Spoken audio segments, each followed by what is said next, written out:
Sir Hindi में Malegaon 2008 blast को लेकर मालेगांव ब्लास्ट का आज कोर्ट ने फैसला दिया है। उस कोर्ट के फैसले का मैं स्वागत करता हूं।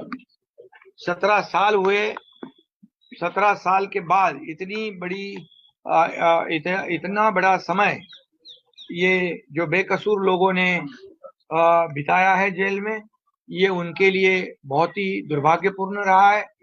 और आज यहाँ पर मालेगांव कोर्ट ने उनको बेकसूर निर्दोष साबित किया है।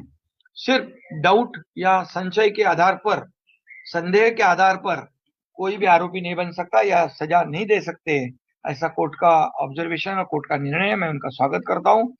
एक बात की याद दिलाना चाहता हूँ, जब मुंबई में, महाराष्ट्र में, पूरे देश भर में जब आतंकवादी हमले हो रहे थे, बम ब्लास्ट हो रहे थे, तब यूपीए का गवर्नमेंट था, कांग्रेस गवर्नमेंट था।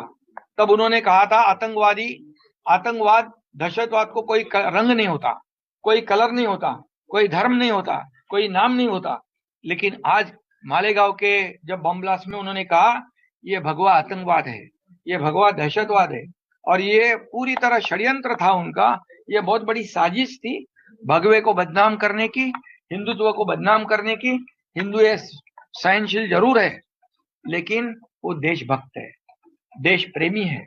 और हमारे बाला साहब ठाकरे जी हमेशा कहते थे कि जो भी देश प्रेमी है, जो भी जाति पाति का हो, वो हमारा है। जो पाकिस्तान प्रेमी है, वो जो भी जाति पाति का हो, वो हमारा दुश्मन है। और इसलिए मैं ये कहूंगा कि ये भगवा दहशतवाद कहकर ये लोगों को गुमराह करने का एक बड़ी साजिश थी। उसमें वो बेनकाब हो गए। उनको, देश को, ये भगवा आतंकवाद कहने वालों को ये कोर्ट ने बहुत बड़ा मारा हुआ तमाचा है, इतने मैं कहूंगा। और ये साबित हुआ है, सच सच होता है, दूध का दूध और पानी का पानी हुआ है।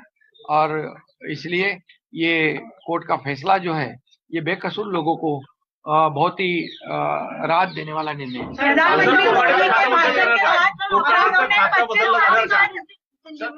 तो सवाल ये उठ रहा है कि भगवा की जीत है, आज ये जो फैसला आया है उसको भगवा की जीत बता रही है साध्वी प्रज्ञा। सही बात है, क्योंकि उन्होंने भी बहुत अत्याचार सहन किए हैं।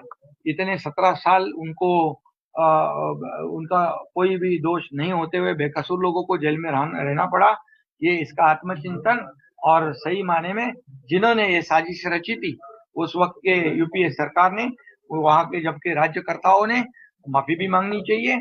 और इनको जो है मैं तो कहूंगा कि जो गलत किया है उनके ऊपर कार्रवाई भी होनी चाहिए। ट्रम्प ने 25% टैरिफ की अनाउंस। सर, इससे पहले सवाल ये है सर, कांग्रेस पार्टी ये कह रही है कि जांच एजेंसियां भी तो केंद्र सरकार और राज्य सरकार के अधीन है, वो क्यों नहीं जांच कर रहे? 17 साल लग गए, तो कौन है? नहीं कर तो पाए। कौन थे तभी केंद्र में? तो भाई कौन थे राज्य में? कौन थे? कांग्रेस, यूपीए गवर्नमेंट थी। तो क्यों वो जांच किसने की? उन्होंने तो की जांच। इसलिए ये जिम्मेदारी दूसरे के ऊपर नहीं थोप सकते हैं।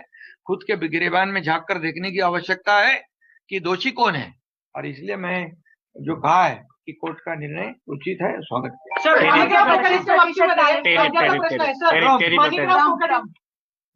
अभी मैं यही कहूंगा, जो 25% जो टैरिफ बढ़ाया है, ये तो उनका निर्णय है।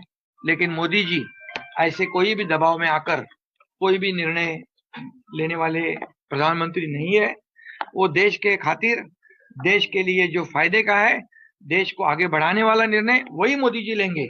और मैं इतना ही कहूंगा कि टेरर हो या टैरिफ, इसमें ये विपक्ष ने देश के साथ रहना चाहिए, हमारे जवानों के साथ रहना चाहिए, प्रधानमंत्री जी के साथ रहना चाहिए। ये दुर्भाग्य की बात है, ये टैरिफ पर भी ये खुशियां मना रहे विपक्ष वाले।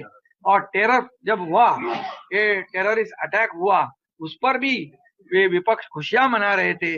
उन्होंने देश के साथ, हमारे प्रधानमंत्री जी के साथ आगे बढ़कर देश के प्रति प्रेम व्यक्त करना चाहिए था, लेकिन वो तो पाकिस्तान की बोली बोलते हैं। ये टैरिफ के ऊपर, ऑपरेशन सिंदूर के ऊपर, ऑपरेशन महादेव के ऊपर एक भी शब्द नहीं निकाल रहे। तो ये कैसा देश प्रेम है? ये कैसा भारत का प्रेम है? ये तो पाकिस्तान प्रेम दिखाई पड़ रहा है। इतने में कहूँ सर, राहुल गांधी ने कहा कि वो ट्रम्प की बात को इंडोर्स करते हैं कि भारत की इकोनॉमी एक डेड इकोनॉमी है। उन्होंने इस बात को रीइटरेट किया है। तो मतलब हमारे देश की बदनामी करना, इसमें उनको आनंद है। हमारे देश को नीचे दिखाना, इसमें उनको खुशी है। ये कैसी देशभक्ति है?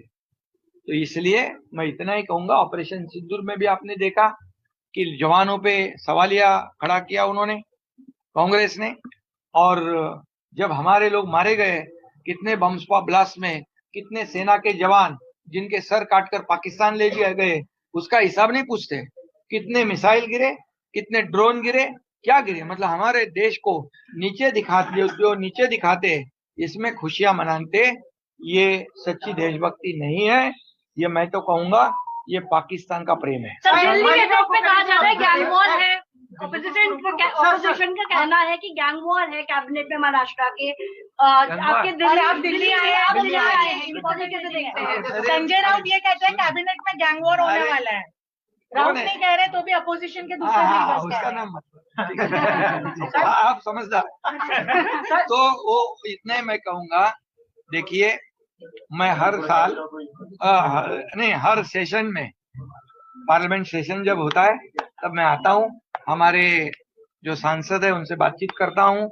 और हमारी एनडीए जो है, ये एनडीए मजबूती से इस विपक्ष को पूरा भारी पड़ रही है।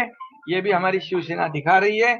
और जो महाराष्ट्र के इशू है केंद्र सरकार से रिलेटेड, उसके बारे में भी काफी चर्चा हुई है। हर सेशन में मैं आता हूँ, ये नई कोई बात नहीं है। धन्यवाद।